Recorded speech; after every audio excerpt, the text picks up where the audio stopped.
Dylan Gimlin. Sitting alongside me is Herman and Ari. We have a little episode this one, as Andy's currently in WA, Sumi's in hospital. Mate, we hope you're okay. And we still don't know where Harvey is. Nah. So if you find him, please let us know. We know where he is. That's a joke, so don't freak out. In this discussion, we are going to talk about the recent Vietnam event, as well as go through the PPA rankings and a whole slew of other things. So to kick us off, Herman, how you been, mate? Been good. I think we were over at a tournament on the sunny coast on the weekend. We tried to film this. Audio wasn't friendly, so we're back here filming it. Yeah, and what a fun time that was too. You might have seen on our Instagram page, we got to do the Mismo Minute, where go around and ask a bunch of players a bunch of questions, heap of giveaways. Once again, thank you to Mismo HQ for giving us the space usually to film.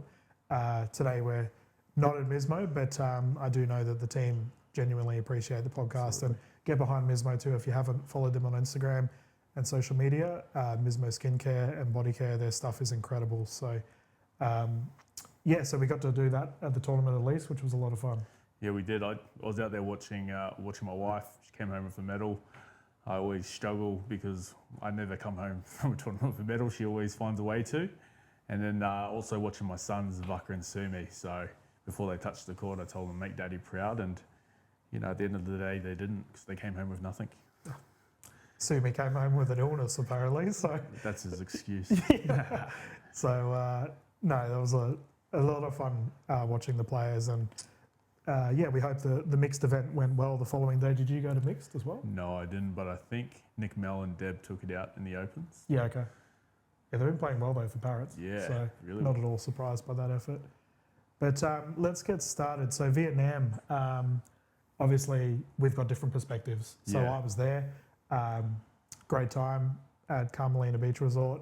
And you were obviously watching a large percentage of the game. So I'm curious, Herman, from a viewer perspective, how did you find it? Yeah, well, I watched majority of the live streams from the comfort of my home, and I really enjoyed watching the live streams. Probably aspects that I enjoyed were listening to a lot of the pro players get in the booth behind the mic and give their perspective. It was good and refreshing to hear, what a player may be thinking or feeling in those high pressure moments. Heard from the likes of Joey, George, Pickleball Jazz. There's so many people that got in the booth, even Coco. Really, really enjoyable to hear from a fan's perspective watching the stream here in Brizzy. Yeah, we had both of the Andys jump in as well, Andy D and Andy H. So, as well as, there was a bunch of other just commentators that I'm so proud of, the players jumping in and, really starting to get into this aspect of the game. Now, you mentioned Jazz. You're heading to the States soon. Yeah. You're hopefully going to catch up with her? Yeah, we might link up after the Melbourne PPA. So I'll be there for a couple of weeks, and hopefully when she gets back, might link up there over in San Diego. Yeah, that's so cool. And just goes to show that the Australian pickleball family, goes international, right? Absolutely. Yeah, that Samoan connection of yours. Yeah. Yeah. Hey, quick question. What was it like in Vietnam? Like being on the ground? That was bloody hot. I'll tell you that. So warm, 32, 33s each day. We were playing indoors. One of the days we did have torrential downpour, which did result in water on the courts. But the humidity is the big one. So anyone that's been in the tropics would know humidity is what gets you. I do know Rob Sterling was requested to have a mop person follow after him because he just sweats so much. So that was kind of funny. But the overall conditions were very warm. I have to say, the staff at Carmelina Beach Resort were incredible. Yeah. So they went above and beyond. I do know that on social media there was a post talking about us as staff being the MVPs of the event, which I strongly disagreed. I said the MVPs were actually the Carmelina Beach Resort staff, to which Kyle Yates also responded and said that's 100% true. They just went above and beyond. So we were very lucky to be looked after by the staff there. They were incredible. And if you are in Vietnam and you're looking to potentially have a holiday, that'd be a place I recommend going to. Yeah, and play a little bit of pickleball while you're there. Yeah.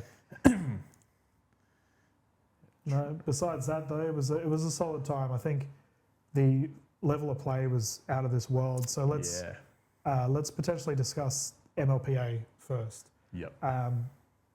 So we obviously had the, I guess, podcast predictions going into it. Northern Crocs, congratulations, ended up taking the championship overall. We had a bunch of subs this time around. Yeah. So I know, there was quite a few, but for the Crocs, we had Willie Chung come in for Kyle Watnell. Unfortunately, Kyle was really sick.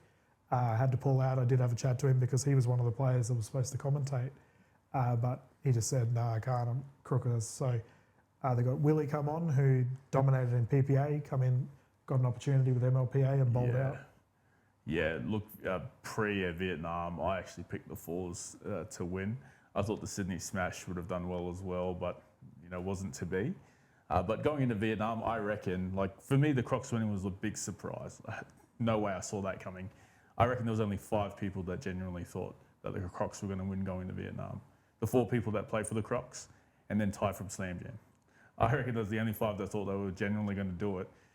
And credit to all 5 of yous, like you went and got it done. Yep. For me, even after round 1 and round 2 of Vietnam, I didn't think they had any like crazy good results.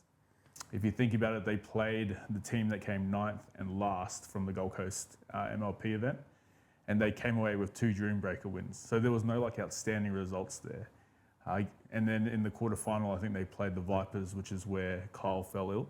Yep. And Willie came in, and I think he was the big difference maker.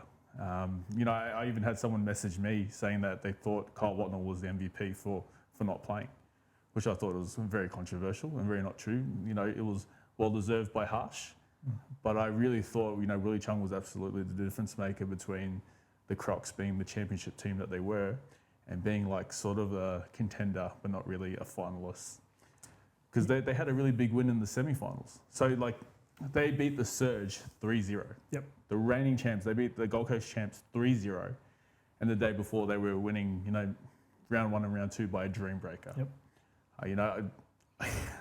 I don't want to come across as a hater because I picked the 4s, but I really just want to get the point across that like the margins are so thin. Like you have to be good on the day, and whoever's best on the day ultimately takes the chockies, eh?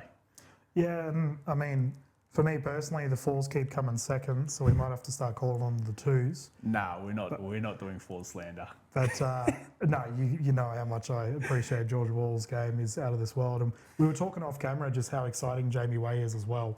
Oh, She is incredible. So yeah, I think I kind of agree. The 4s, you would say they're a good chance for Melbourne. Yep. But I really hope this isn't going to be a season of what if for them, because if they don't succeed. Yeah, well, to be fair, so they've made, of the 2 events in season 2, they've made the final. Yep. And on the 3rd event of season 1, they also made the final. Yep. So Vietnam was their 3rd consecutive final. I'm hoping they can get it done on the 4th try. Mm-hmm. I'm back in the 4th. I don't even know who's going to sub in or if there's going to be any subs. I'm back in the 4s. Because to me, if there's one thing I learned from Vietnam, if every team plays as drafted, in my opinion, I think the 2 best teams are the Surge and the 4s, which makes it really interesting. Because in Melbourne in round 1, that's the first round matchup, the Surge versus the 4s. Isn't that going to be a game? I hope you're covering it. Yeah, well, I actually don't know if I am or not, but either way, it's going to be a lot of fun. Yeah. So you are right. That is exciting. I think talking about sort of form, the questions have to be asked for Sydney Smash. Yeah. I know at the start of the season, you fellas were all really high on the Smash. I will say Selena Tarulja bowled out in Vietnam. She played incredibly well. But, unfortunately, they just have one of those teams that's incredible on paper, but they just haven't been able to transfer it as a unit. Yeah. I think it's like every sport, right? A lot of teams look great on paper, but, sports and pickleball especially isn't played on paper. But, yeah, definitely something to look at for the Smash. I think they're probably the team that came in with like arguably the most expectation. I mean, when you hear that Joey fell in the draft all the way to Mitch, you think, how did that happen? It's already game over. But yeah, they just struggled a little bit. I really like their match against the Vipers, which is turning out to be like a real grudge match, right? Yeah, they have a bit of rivalry, those two. A real definitely. rivalry. I think that's the 2nd time they've met, and it's been the same result on both occasions. Yeah, the Vipers have got one up on them. I just think they have the best Dream Breaker team, in my opinion, the Vipers. Yeah, I mean, historically, I think the Crocs. Well, the Crocs should have arguably beaten them in that Dreambreaker in the Gold Coast. Yeah. I made the joke in the broadcast that Summer Dallabonna's initials needs to be changed. Well, her initials are the same, SDB, but rather than Summer Dallabonna, it's Summer Dreambreaker, because she just is in singles every single time. Yeah. I will say that she had the most awkward interview I've ever seen coming up from the recent event in India. Summer, if you're watching, I got a good chuckle out of that. So, but yeah, no, overall, I think the MLPA was pretty solid. We did have some slight controversies, I suppose you could say, with the Breakers Glory game. So, bit of an altercation between Yates and mascot of the Glory, Shannon Burr, which I don't know if the broadcast fully got it. Did you get to see much of it? I don't think I saw it. Okay. Or maybe it's a game I didn't watch because I think the day before they had both lost. I think day one, the Breaks had lost to the Surge, and then the Fours had been swept by 0-4. By the Fours. Yeah, and it's pretty wild because the Glory ended up winning 4-0 in that particular encounter. So that's wild to think they go 0-4, 4-0, just the old reverse sweep, I suppose. But it was the first event I've ever covered where I thought there may have been a tiff on court. Like an actual physical altercation? Altercation, yeah. So effectively, Shannon was dressed up as the mascot, making a ruckus on the sideline. I personally don't think he was that bad. I'm just going to say that publicly. I don't think he was that bad. But in the end, Shannon took his mascot gear off, etc. And thankfully, things settled down. I will say, though, that I do believe the mascot's efforts genuinely affected the result. And as you know, the Glory took away the 4-0 in the end. True. Yeah. Is it true that the mascot came out with the broom after the game? Yeah, but it wasn't Shannon. So Shannon was on the sideline looking cool as a cucumber, and someone else had dressed up and was running around with a broom. That's mad banter. I got respect for that. Yeah, so we don't know who it is. Do you have an idea of who it is? All we can do is guess. All we can do is guess. What a PC answer. Yeah, but no, that was pretty wild. We also did have another, I guess, heated moment.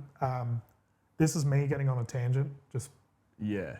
So one of our podcast members effectively got, I guess, ramifications, or dare I use the word, dropped from refereeing MLPA. I straight up disagree with that. I'm a trainer and assessor by trade, right? Yep. So I'm based on competency. So if you're the best at something, or you're in that discussion of being the best of something, you should be doing that something. For Sumi to not be reffing the MLPA, which from my understanding, by the way, was not, like MLPA didn't, like it was up to the refs. Oh, true. Yeah, so I'm not actually calling out MLPA with this. I've talked to many refs about this. They know how I feel. They know that this was coming. Yeah. He's widely regarded as one of the best. Like, why is he getting dropped? Then to have rank hypocrisy, where there be an altercation between a referee and a player at the event, which was, I'm not going to say names, but it was widely unprofessional from both sides. What's going on, guys? Like, what are we doing? You've got Sumi getting lit up, and then still doing his due diligence for PPA, I might add. He did really well. I think he got to ref a final, one of the PPA finals. You know, like, he shouldn't be. Yeah. Anyway, so I just have to put it out there. Like, one of the reasons we started this podcast was there's a lot of things within the Australian pickleball scene that we need to work on. Okay, and I do think just hypocrisy is one of them. For Sumi to get dropped and then this to occur, it's just a perfect example of what I'm talking about. Competency based, you put the best in, or people in the discussion of being the best. I'm not saying he's the number one, but you know, and I will also say, just so you're aware watching this, he was shattered. Like, he wants to do this so much. Yeah. Like, I was so cranky, man. Like, but we'll move on from that topic. I just think, if he does go to Melbourne, hopefully he gets well first of all. If he does go to Melbourne, he should be roughing. Just on that, as a spectator, when I'm watching the stream, to me, I find it quite entertaining. Like, I'll talk about an instance that I saw. I saw a PPA game between Shelby Bates and Amelia Schmidt versus Andy and Selena. Can I just say Andy and Selena really stepped it up. Like, you can see their growth from Gold Coast to Vietnam. And it was a 3-setter. Like, the match went 3 sets. But during the game, I could see that Shelby had taken like an exception to something. And you could see it was like getting really heated. And then they cut the stream. And as you do, twiddling my thumbs, trying to message everyone in Vietnam, trying to figure out what's happening there. I say all that to say this. I reckon, like, if you think watching the stream is good, I reckon you got to be there on the ground. Like, if you can make it to the Melbourne PPA or MLPA events, I'd say go. It's going to be even more entertaining than just watching pickleball. I agree. There's an element of broadcasting that people at home wouldn't necessarily get, in that we have not a due diligence, but kind of, to the sponsors. Yeah. So, like, we can't be showing things that would be not correct, I suppose. So, and things like altercations between players and refs, paddle throwing, player conduct in general, we try and not necessarily cut it, but if it doesn't need to be shown, injuries are another one. Okay, if there's an injury, we're not going to show that. That's fair. We try and limit it. And honestly, like, I know we cop a lot of, the broadcast team cops a lot of flack from players, but it's actually to protect the player's image. At the end of the day, if someone's blowing up at a ref, or if there's a tournament director arguing with, or not arguing, but, discussing things, it doesn't look good for the players. It's a good point. So we, the amount of stuff we do as a broadcast team to protect the player's image, and they have no idea that we do it and why we do it. That's part of the reason. Like, I understand from a spectator, you're like, no, let them fight. Yeah. But there's a reason why it Fair happens. enough. Yeah, because I saw a paddle throw once every day of the Friday and Saturday. I saw a paddle throw. I'm not going to say who threw their paddle, but I'm going to say it was very entertaining. Yeah, I know it's something that the refs are starting to crack down on. Yeah. They A lot of red cards and stuff getting I thrown think out. a red card was the result for one of the paddle throws. Yeah, so, but there was just a lot of wild things happened in Vietnam. Let's put it that way. Now, was there anything else you wanted to discuss with MLPA?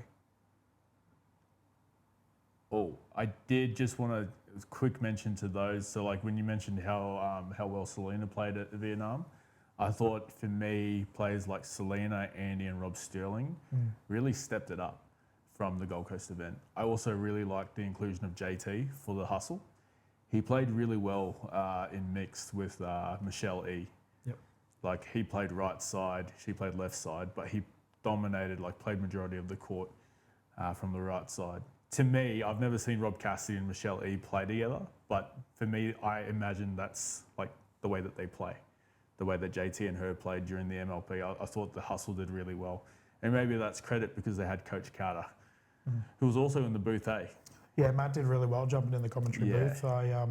Who's just in Peru right now. So he went, and for our viewers at home that don't understand the travel these players do, so like Matt was in New Zealand, which I was with him for the New Zealand Open, then went to Vietnam for the hustle, even though he's injured, couldn't play, and then he went to Peru to represent New Zealand. That's crazy. So I don't know if they're still there. Yeah. But just wild. Do you know who else has been traveling a lot?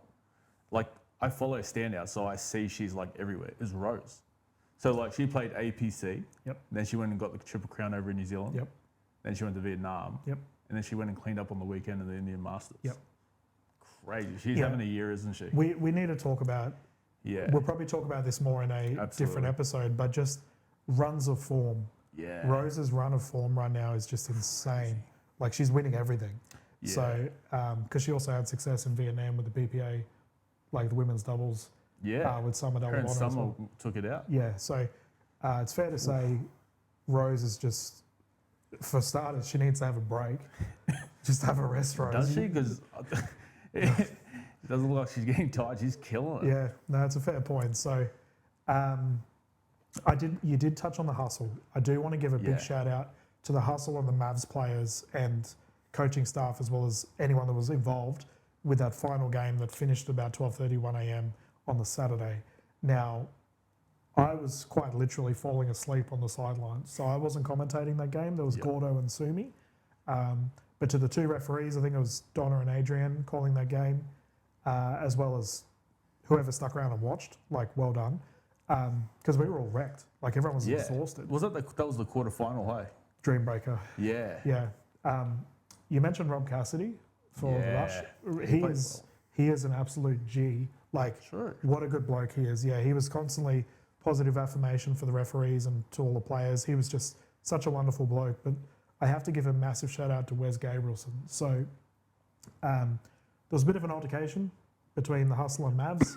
By the way, I'm not against this, where there are allegations of effectively cheating against the Mavs. Yeah. And Rose got quite upset by it. Now, I don't think there was anything wrong with those allegations.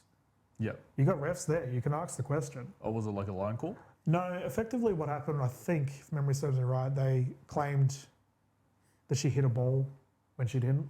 Okay. That was the allegation. I could be wrong there, going off memory. But, and this is during a Dreambreaker. Tight game. Okay. It's like midnight. Everyone's wrecked. And Rose was shattered. Like, you can see she was quite emotional from it. And Wes stood up. So Rose in her corner, she had Wesley Gabrielson, Coco Lococo, the coach, and then Aaron Blitz, captain. So what a leadership group the Mavericks had there to get around her and just, give her that positive affirmation. They did have a substitute, Mihei, from South Korea. Played well. Played so well. In place of Talia. And she's just like stone-faced killer too, like wasn't even concerned. Yeah.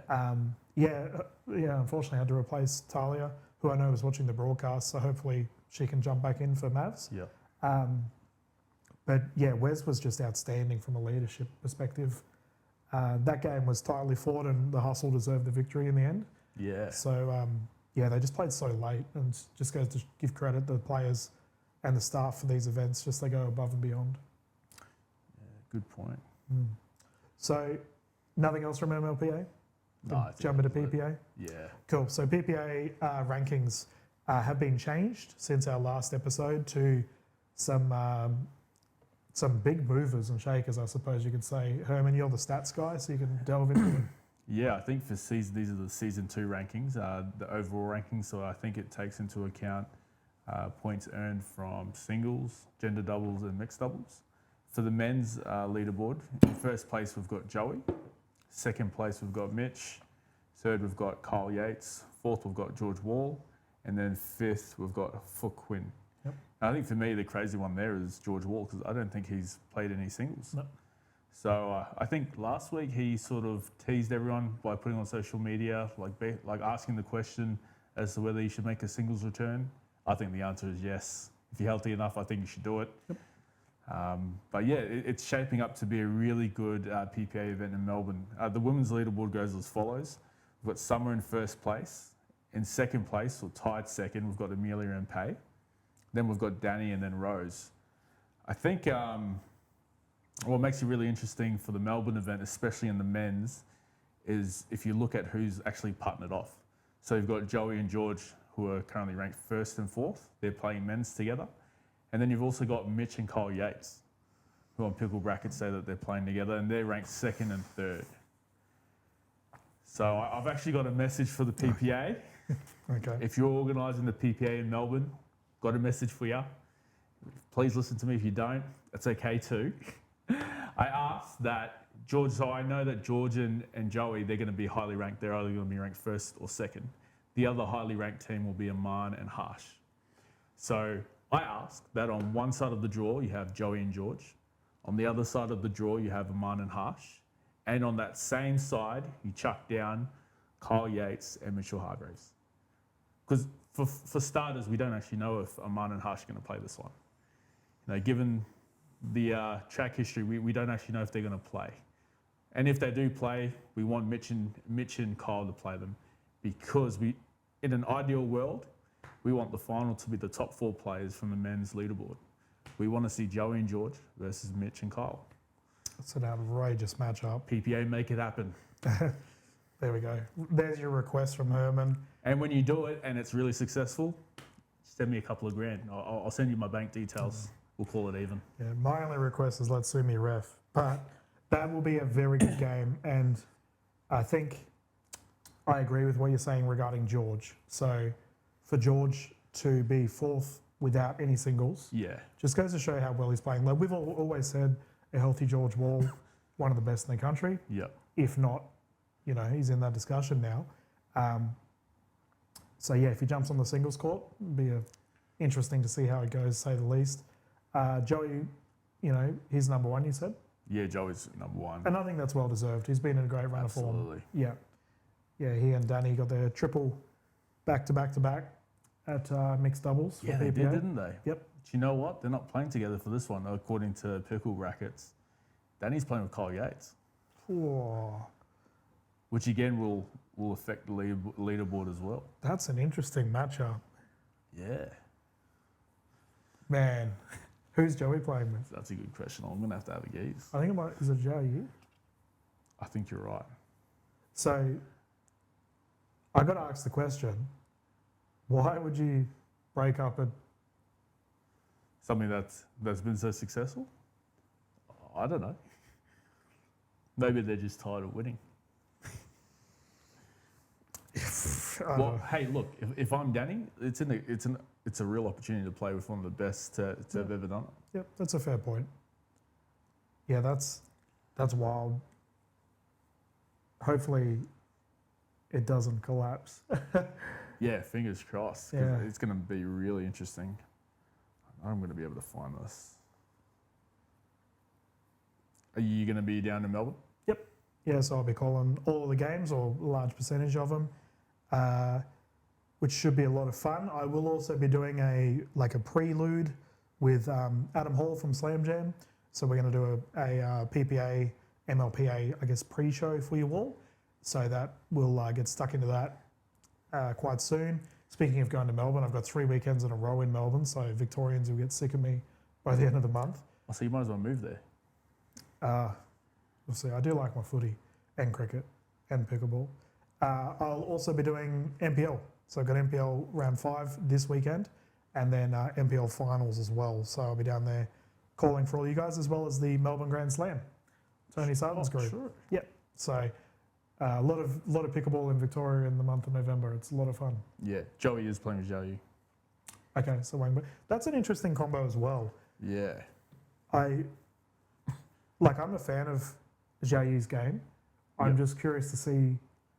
I think Vietnam probably not her best, Yep. whereas Gold Coast I thought she played really well. Yeah. So it's going to be interesting to see how she bounces back. And then Amana's down with Shelby Bates. Whoa. Okay. That's But an you've got to interesting go match. watch. But if you're not in Melbourne, you've got to watch the stream. This is going to be Ooh. absolutely amazing. That is a very interesting matchup. Mitchell and Amelia playing together. Yep. Who's Summer playing with? Summer is down with Hush. Oh. These are popcorn matches. mate. Rose Popcorn and matches. Jay, Yep. Lucas and Katie. Yes. Mate, did you read this before? No, I just know the teams.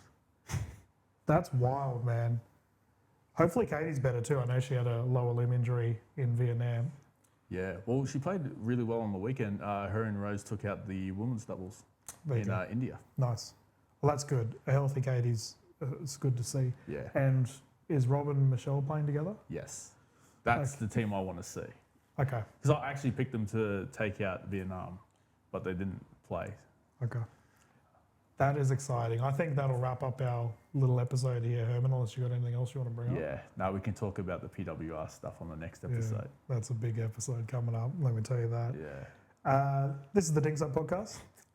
We will be filming once more, hopefully next week before Herman legs it to America.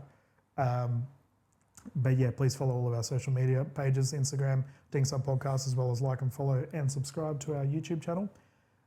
No final words from you, mate? Nah. No. Good little fun little episode. We will see you in Melbourne for PPA MLPA. Cheers. Right, hear me out. Now, if we can go and do like a boxing ring sort of thing, kind of like a, it's time for the monthly episode of blah blah blah. Do do do do. Do do do do. I reckon that would go alright.